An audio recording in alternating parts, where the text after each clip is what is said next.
Hello everyone, herzlich willkommen zur neuesten Ausgabe der Very British Actually Book Corner.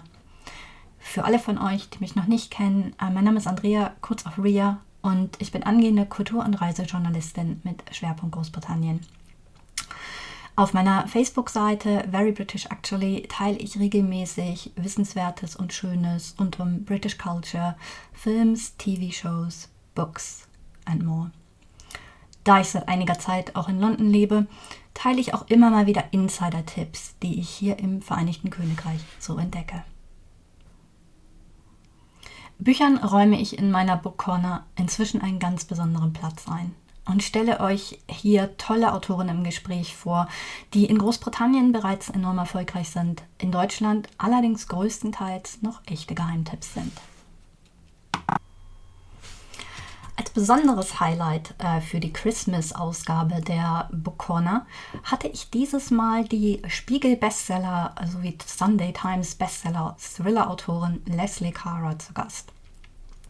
Nach ihren Romanen Das Gerücht und Die Lügen wird am 16. Februar 2023 ihr drittes Buch in einer deutschen Übersetzung erscheinen, und zwar unter dem spannenden Titel Die Drohung.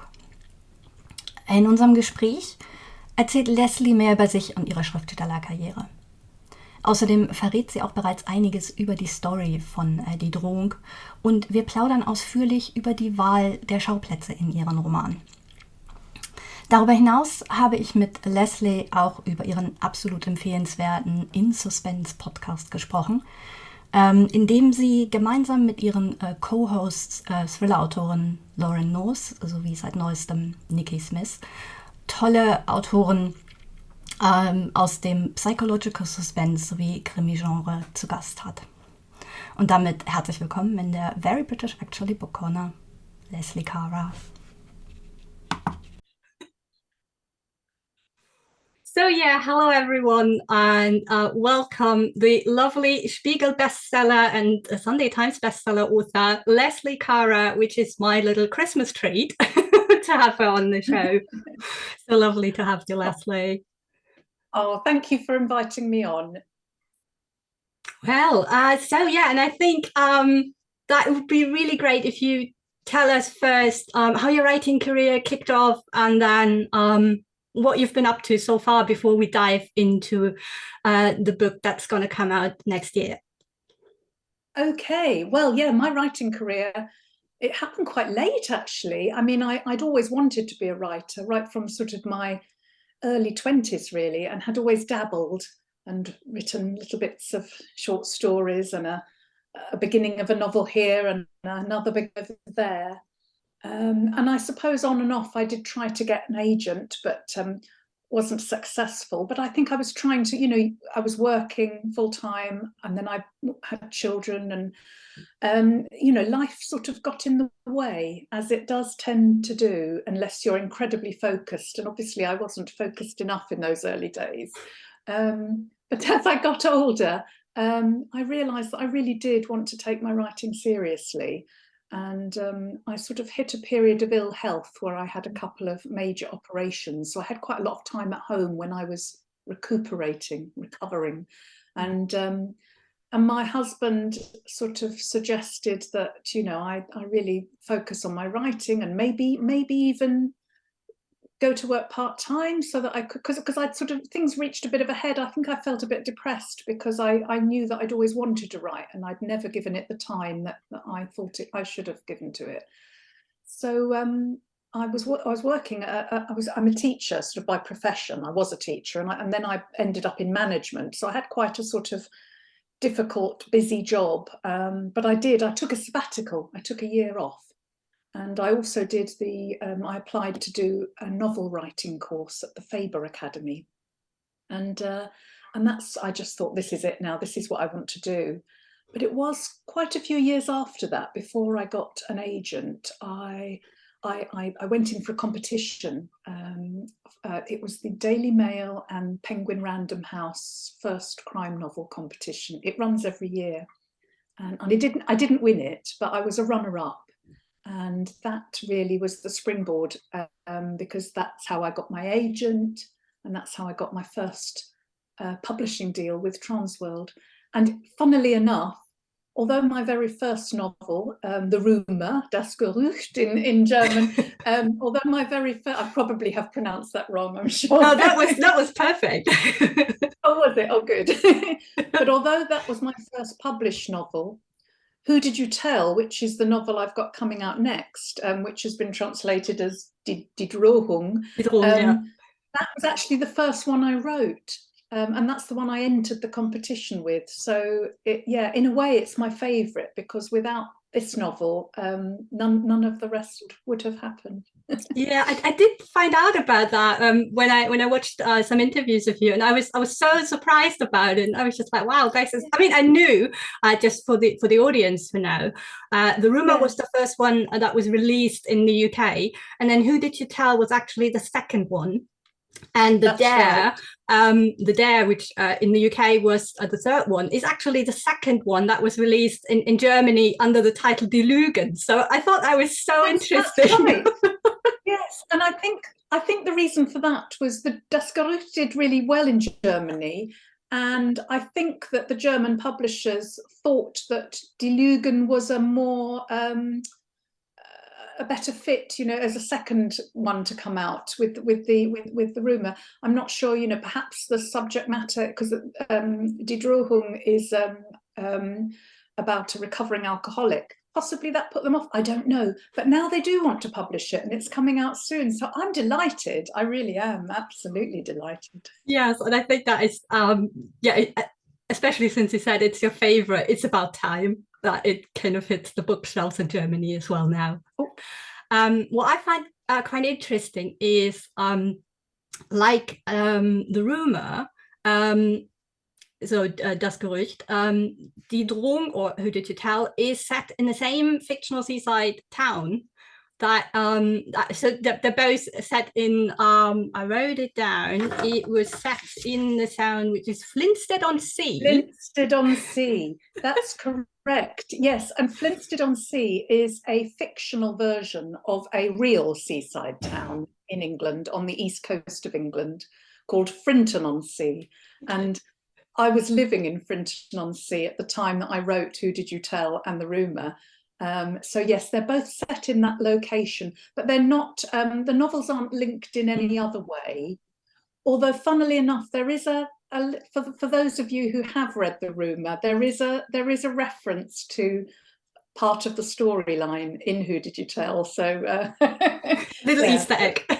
Yeah, a little Easter egg. Yes, that's right. It's funny, isn't it, that they haven't translated the title directly, because obviously in English it's Who Did You Tell? Yeah. And now, how do you pronounce it? Is it Die Drohung? Die Drohung, yeah. Drohung, yeah. That means the threat in English, doesn't it? So it's a slightly different translation, isn't it, the title? Yes, I was thinking about that as well, but I thought maybe first of all, in English it has much more power, this sentence. So if you would translate it in German, it would be very, very long. So if you would try to literally translate it, and I don't think it would have the same impact. So I think the idea of going with this kind of similar way that you have Das Gerücht and Die Lügen, so it's kind of kind of this exactly. It's kind of this, it's a similar tone, and I think they probably decided to go for the theme of the book, because I think if you look at what the story is about, the title actually quite fits as well. So and I love the covers. I don't know if I did get it up on my I mean, I haven't got the actual book obviously yet. But I don't know if you can. I see that on the camera, but the cover's very moody. Yes, and they're quite. I like the way you can see them in the back there on my over my shoulder there. I like the way the branding is quite consistent across the covers. I really like that.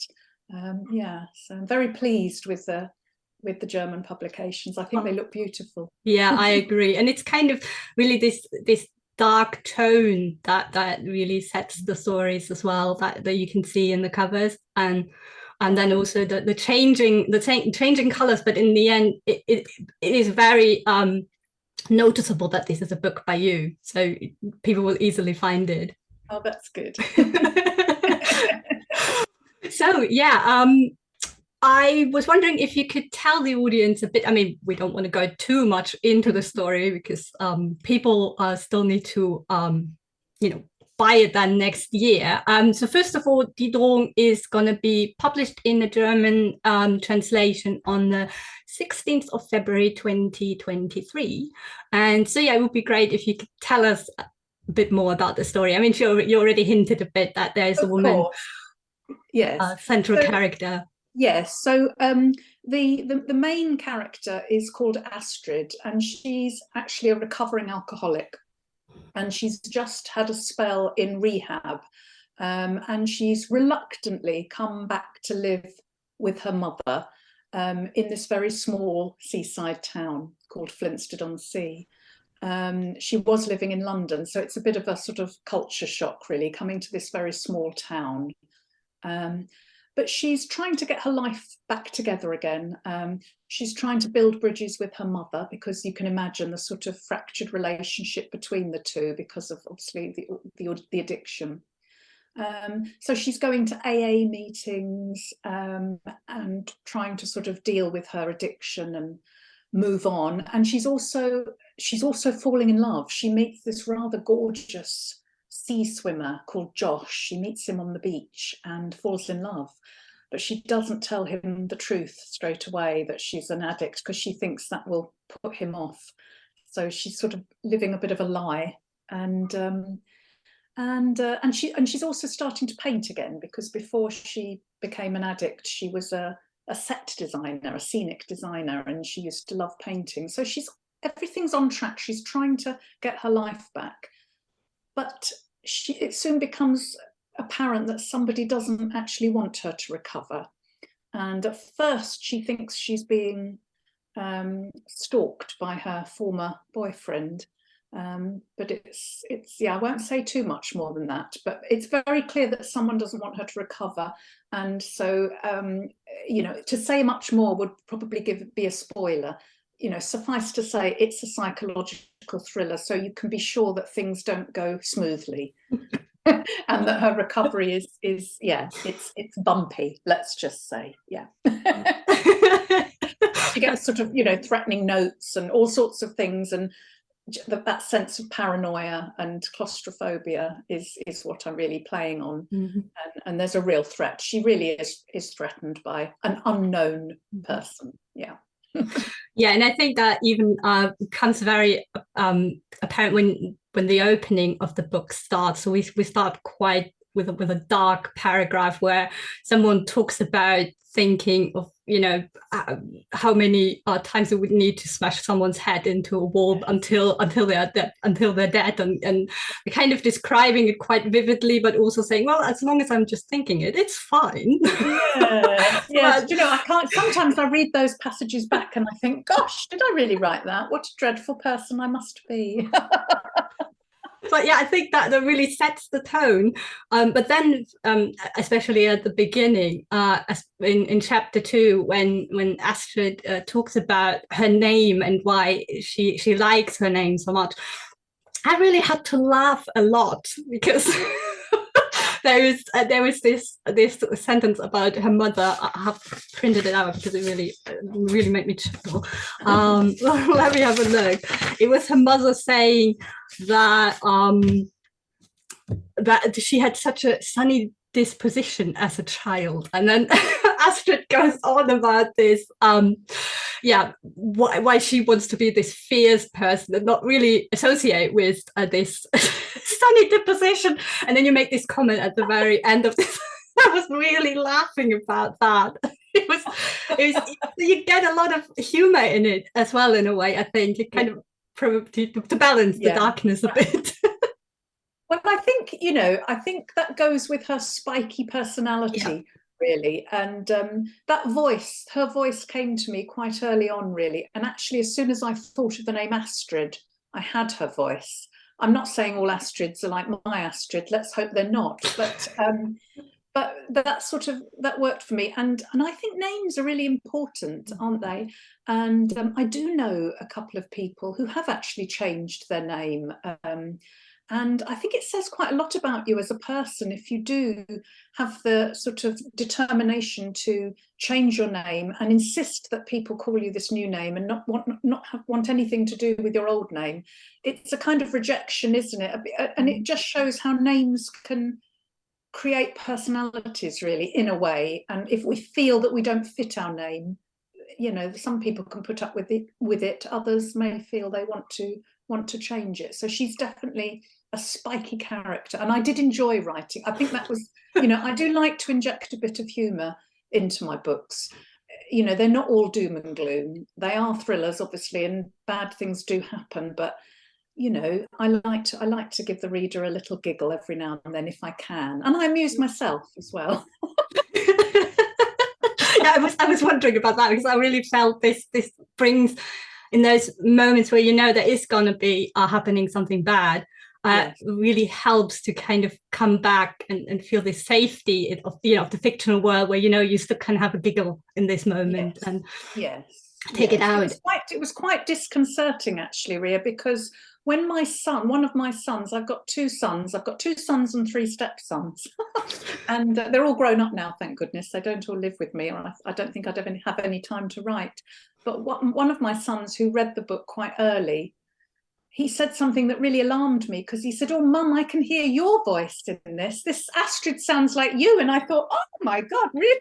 But I think maybe as writers, we sometimes write things into our characters that we wish we could be a little braver in our life. So we maybe put things that we'd never dream of saying or doing, and we put them in our character to sort of live another life, maybe through our fiction. I don't know. Yeah, I think a part of us is definitely someone kind of leaking into the books, isn't it? Yes, definitely. Even if you don't plan it, if you think, no, this had nothing to do with me, and then you look at it, you're like, maybe, yes. Yeah. I think he was probably picking up on my humour, because I do have quite an irreverent sense of humour, so he was probably picking up on that. And also, I was wondering about that. Is it true that you wrote more comedy style before you went into psychological suspense? Yes, I did. You have done your research. Well done, you. Yes, indeed. Yeah, I did. I mean, that for a long while, that's what I was trying to write. I was trying to write sort of gentle, comedic literary fiction, I suppose you'd call it. And I used to make myself roar with laughter, but it obviously wasn't, it didn't, you know, I didn't get an agent. So I obviously thought, well, that's not working. So maybe I need to go slightly darker route. But you're right, and that maybe that sort of humour is it's trying to come out, isn't it? Yeah, and it does sometimes. Yeah. Brilliant. So yeah, and just for the audience to know, so you've published in the UK 4 books by now. Yes. So the last one, which is called The Apartment Upstairs, was released this summer, I think. Yes, it came out in June in hardback, yes, and it's coming out in the UK in paperback, I think at the beginning of February. That hasn't yet been taken up by the German publishers. So if they're watching this, yes, you know, so little hint for the DTV Verlag. Just a gentle hint, a gentle nudge. Yes. So in this book, is interestingly set in Southeast London again. So I think it's kind of a nice touch to have this kind of alternating thing then. And it's true as well that you did live in Southeast London as well. Yes, that's right. So I mean, I was born and educated in a town called Chelmsford in Essex, and then when I was 18, I became a nurse, actually, for a short while, and I moved to London. And I'd lived in London. I've lived in London for a long while. I don't live there now, but I lived in London for, you know, over 30 years.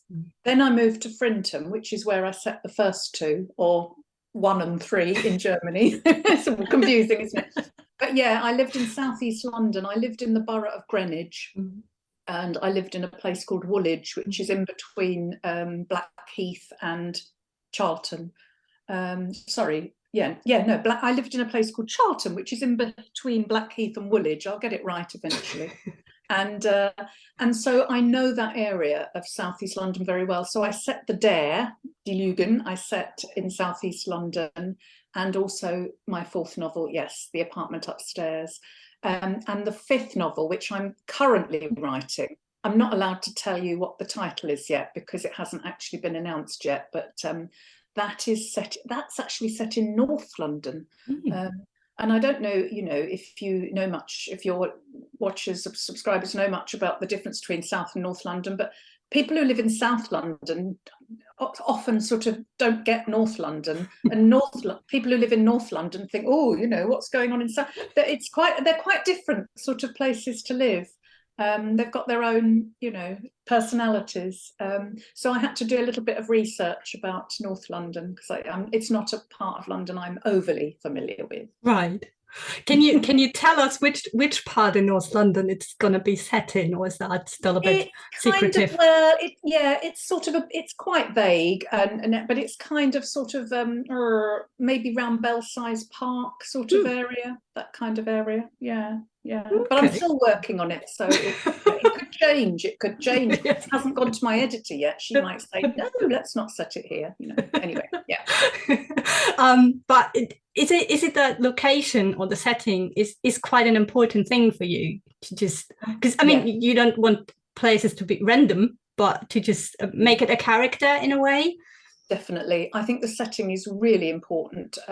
You're right, the setting can act as a character, and I think it does in my in Die Drohung and in Das Gerücht. I think that the seaside setting is vital in a sense because it ties in with the storyline. The characters, go on to the beach a lot, because I think when you live by the coast, you're drawn to the sea. You go there every day for a walk, and it's sort of the tides and everything. It influences a lot of your moods and things. But with with London, I think it does. I think that the reason in Die Lügen, the main character, Lizzie, she's quite new to London and she comes from a smaller town. And so I think that adds to her vulnerability as a character. And in The Apartment Upstairs, I've got an accountant who lives in a big sort of, it's a flat, an apartment in a big sort of Victorian house in the street where I used to live, actually. So, yeah, and the houses in that street were they had their own, lots of them were quite different. They're quite imposing houses. Some of them were sort of semi-detached, some of them were detached. But some of them looked beautiful and others looked really sinister and run down. And you thought, oh, I wonder what's gone on in that house, and it kind of got my mind whirring. So, yeah, I think houses, buildings and towns, the settings are really important because you can, that really adds to the atmosphere of a novel, I think, if you get the setting right. Yeah, I agree. Was it easier for you to work with the fictional town? Because if you use a fictional town, you can basically let your characters walk around wherever you want. You just need to have a little map probably for yourself to know, that they don't go somewhere one time and then somewhere else the other time. But yeah, I thought if you felt like that was more creative freedom than using the real setting, or just a thing to play with. Right. Yeah, you are right. I never wanted to actually call the seaside setting the actual name Frinton, because although it was, if you lived in Frinton or Frinton, you would absolutely recognise it straight away. But I didn't want people to sort of get in touch and say, oh, well, you said that this shop was next to this shop and it isn't, or, there's no alleyway there, it's at the other end of the street. I wanted to be able to make the setting work with the story. So I just really had the ambience of the place and some of the details for those two novels. But for London, yeah, I think it does constrain you a little bit if you say where a novel's set. And I did use a few real places. I used name a particular pub in The Apartment Upstairs, which I used to go occasionally and have a drink in there when I was working in the area. So yeah, I think to give a novel a little bit authenticity, it's difficult. I think there are pros and cons of using fictional and real locations, definitely. Yeah, agreed. I did see the post that you put on Twitter when you were still writing a department upstairs about the pub, and I had just been on a walk a couple of weeks before that. And I was kind of thrilled to see that, because you kind of get the personal connection to that then as well. So Oh, yeah, you saw that pub, did you? I did. Oh, wow, I did. right. Yeah. Yes, it's a nice pub. It really is. Yeah, they have amazing pizza. Yeah. Yes. I put the links in the video below, including the pub. I mean, the books as well. I think people who live in an area or know a particular area really enjoy when they see that area put in a book. They really, oh, I know that place. I remember being the same when I read, ages ago, I read a novel by David Lodge, and it was called Death Sentence. It was about, it was a sort of, he writes funny, sort of, comedic, sort of a lot of the time they're campus novels he writes, but this one was about his experience of going deaf and his relationship with his elderly father. And he was mentioning Brockley, where an area of South London I know quite well, and he actually mentioned in this book, he mentioned Sainsbury's Savour Centre, which is a big, huge sort of hypermarket. And I was so excited when I read that, because that's where I used to go shopping. I mean, it sounds silly, but you just, if you recognise a place, you get a sort of, I know that. I agree, yes. It's definitely exciting. So yeah, for the rest of our lovely chat, I would love to let our audience know a bit more about your own podcast, which I'm a massive fan of. So I watch it it's out generally every fortnight on a Thursday, unless you take a break. So I've done a bit of research as well. So the first episode came out on the 3rd of September 2020. And you run the podcast together with the thriller author Lauren North, and recently you have an additional co-host, which is Nikki Smith, who is a thriller author as well. Yes. And so your podcast is called In Suspense, and it's available on Apple Music and all those. But what you also do is this format that we're doing now. So you record the interviews on Zoom and then put it on YouTube, which I personally, I love that. That's why I'm kind of using this format as well. And yeah, I was just wondering if you could tell the audience a bit how the podcast came about, how you came up with the idea, and then that you tell us a bit more about your guests. And yes, of course. Well, it was my idea actually, and I didn't want to. I wanted to do a podcast because I love listening to podcasts, and I was really keen to do one. But I wasn't brave enough to do one on my own. I probably would be now, and I have considered doing another one on my own, but I wasn't brave enough. And I approached Lauren, because I knew Lauren. She was another local writer to me, and I'd met her a couple of times in Waterstones, Colchester Waterstones, when we'd sort of done an event. And there was another author I initially approached. So I imagined sort of three of us. In fact, right from the beginning, I thought it would be three of us. But the other person couldn't commit. So Lauren was keen. And I thought, that's good, because she's much younger than me and she'll know how to edit and she'll know how to upload it to YouTube. So I thought, that's great. I won't have to do that. So she does sort of the technical stuff, really. But yeah, Lauren is brilliant. I mean, she just ran with it, and she is a driving force. She's brilliant. I'm very pleased to have met Lauren. We're now very good friends, and we enjoy doing the podcast. I mean, you'll know it is quite a bit of work, because you have to do research on your guests, and you have to work out what you're going to ask them and all those sorts of things. But when we started off, we thought that we would continually be asking writers to come on and approaching them.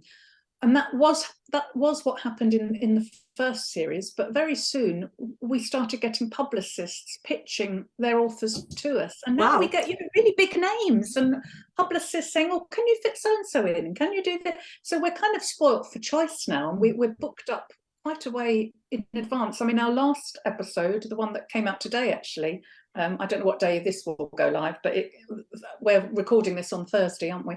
Yeah.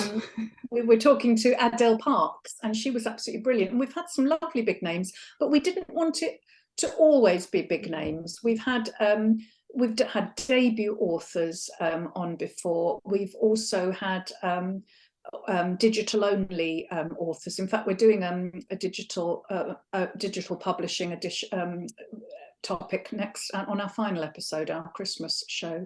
And we've also had authors who have independently published or self-published, or however you want to call it. So we want to have a sort of a spread, some big names and some not so big names, and everybody in between, just to get a sort of a feel of writers who are writing specifically in the psychological thriller genre, but we do venture into other sort of crime genres as well, you know, procedurals, police procedurals and things, but we focus specifically, if we can, on other psychological thriller writers. I mean, it's funny you say about you like the fact that it's on YouTube. I think most of our listeners actually listen to it audio only on Apple or Spotify or whatever podcast platform they prefer, but we do, you know, quite a few people do watch us, and I sometimes think, oh, have we made a rod for our own back? Because well, obviously we've always got to make ourselves look you know, fairly presentable now, whereas if it was just audio only, we could rock up in our dressing gown, couldn't we, Pat?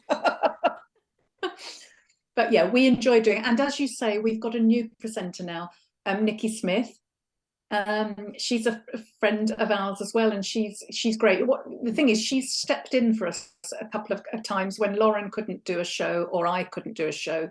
We've asked Nikki to sort of step in, and it's becoming quite a lot of work now, the podcast. And whilst we're happy to do it and want to do it, Lauren and I are very busy now, and particularly next year, we're both going to be very busy. So we thought it would be lovely if Nikki came on board, and so we can sort of take it in turns to host. So we're delighted that she's coming on to do that with us.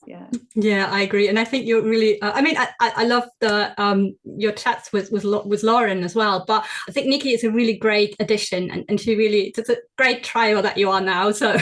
It's really good, and I think it's also really nice that if you know that your work schedule will be quite busy, that you still have the option to just say, okay, we're still going to have 2 hosts and then 1 guest or 2 guests, depending on your topic. So most of the time it will be one of us will have you know, it'll be just 2 of us, either Lauren and Nikki, and I have a bit of a rest, or me and Nikki and Lauren has a rest. But the one we're doing next time, it's going to be our last one of the season, and it'll be a Christmas special. So we'll all be there, all 3 of us, and our guest. Yes, and it will be, as I've heard on the podcast today, so it will be a bit of a festive cheer as well. So yes, we will probably try and make an effort and wear a Christmas jumper or something, I don't know, or antlers or something. I don't know. We'll do something. Yeah, and I think what I really like about the podcast as well, that you don't only invite the guests, you also always have a topic. So it's not just like people presenting your books, although that is brilliant as well, because it means that you know, if you have books that you have on your to be read pile, you'll be reminded, oh, that was an author I wanted to read, or you discover someone new. But yeah, I also really like that you always have this topic where you just talk about. So with the one that was released today, I'm not quite sure if I pronounced it correctly. It was career longevity. Yeah, exactly. Yes, career longevity and adapting to the market. Yeah, we like to have a topic because I think that focuses the discussion. And obviously, yes, we have our catch up in the beginning, but then Lauren and I usually have a little chit chat about the topic and what we feel about it. And then we try and usually choose our guest to fit the topic. So obviously, you know, Adele Parks was an obvious one to have for career longevity, because she's written 22 novels in 22 years, which is amazing. And Ruth Heald, who's coming on in our next show, we're going to be talking with her about, I think it's busting the myths of digital publishing, and she's, you know, been digitally published. So you know, I think that will be an interesting one. So yeah, we try and fit the guest to the topic if we can. Very occasionally we can't think of a topic, and so we just sort of rack our brains and come up with something. Usually the topic is sort of self-evident from the guest that we choose. Yeah, presents itself. So you do the regular series, but what you also recently started, which I enjoy as well, are those mini-sodes. So you initially started one with that was called Author Well-being, which was with Philippa East, who had been on the previous episode of the Book Corner, and I really enjoyed that because Philippa was really giving insights how people can look after themselves and, you know, look how the submission process and all these things work. And I think that's also something, even if people aren't writers, to get this behind the scenes and also see the pressure that authors are actually dealing with to get a better understanding of the profession in itself. Yes. Yes, so we had Philippa East, yes, that's right, doing the minisodes, a little sort of 15-minute segments in between the main episodes. I think that was because we wanted to put something out every week and we didn't want to do a full-length one. But actually the minisodes have been really popular because we try and just, you know, choose topics that a lot of people are very interested in and that can be explored over a number of weeks. So, as you say, Philippa East did a lot about self-care and looking after ourselves and, you know, not worrying too much about reviews and how to deal with perhaps some of what's deemed the negative side of being an author. And then I think we had Phoebe Morgan, who talked all about editing and how to edit your work and how to work with an editor from a publishing house. So that was very interesting. And then we've just finished a series, or we've got one more, I think, that's next week, with Graham Bartlett, who is a former police officer, and he's an author as well. He's recently published his debut, and he was giving advice on how to correctly write about police and police procedures in your novels, you know, how to get it right, really, how to get your research right. And I think a lot of people have really enjoyed that, obviously, because crime writers, that's a big part of their novels. So to have someone who actually knows what he's talking about is very useful. And I think you also talked to a police advisor with Philippa East on your previous. Yes. I talked to Stuart Gibbon, yeah, and it was and it was really amazing as well because first of all, he and Philippa have been working together since she first started out with her books. And it was just so interesting what he was talking, and then how they both work together, and I really enjoyed that. So usually I do like I'm doing here with you. I only have one guest, but yeah, it was really nice to have this kind of two guests. So I might do that every now and then if it kind of fits. It's quite nice to do that. We do that sometimes on In Suspense, and it's nice to have people sort of bouncing off each other, isn't it? So yeah, and if they've got common interests, then that works very well. Yeah, absolutely agree. So I would be interested, you had amazing guests, so who was one of your favorites? What would you say was kind of a highlight, or someone where you just thought that was really amazing when you got this person to say, I'm going to be on the show? They're all brilliant. The diplomatic answer, and in fact the true answer, is we've loved all our guests. No, I'm not just trying to, you know, be kind there. We have actually enjoyed all our guests, because if we didn't like them, we probably wouldn't want them on the show, would we? Let's face it. No, but we've enjoyed having all the guests on, because they've all brought something different and something useful. But I mean, I really enjoyed, and I think Lauren did, we really enjoyed having Sophie Hannah on. Because she's just a powerhouse. In fact, that was the topic. It was how to be a literary powerhouse. She's just incredible, Sophie Hannah. Not only does she write her own psychological thrillers, standalones, she writes a series of books. She writes the Hercule Poirot books as well. She's doing work for the Agatha Christie Foundation and produces Hercule Poirot novels. And she runs a Dream Author program, which is brilliant. And just, and she writes musicals. I mean, there's no stopping her. Poetry, she's an utter inspiration, and yet very down to earth and lovely. So I think she was one of our highlights. But everybody, you know, they've all been brilliant, actually. I mean, we had Linwood Barclay on as well. That was a great one. But some of the really interesting ones have been lesser known authors, you know, that have got incredibly interesting stories and, you know, writing journeys and how they came in, different types of publishing, you know, hybrid people who have published both traditional publishing and independent publishing, and they managed to straddle both of those types of contract. So yeah, it's been really fascinating, actually, and we've got lots more exciting guests lined up for you next year as well. Yeah, I'm really looking forward to that, because as I said, I'm a big fan, so I can only encourage everyone who's watching, please subscribe to the In Suspense podcast, and watch them, and tell your friends about them. Yeah, it's and I would when I was looking through the guest lists again, I had the same thought. I was just like, yeah, they're all amazing, but this kind of the Powerhouse episode with Sophie Hannah, that was I think it was the longest one from all the episodes. It might well have been because she's a good talker, and that's, you know, that's great. It's nice to have a guest that's a good talker. Definitely, yeah. You can always rely on them. Yes.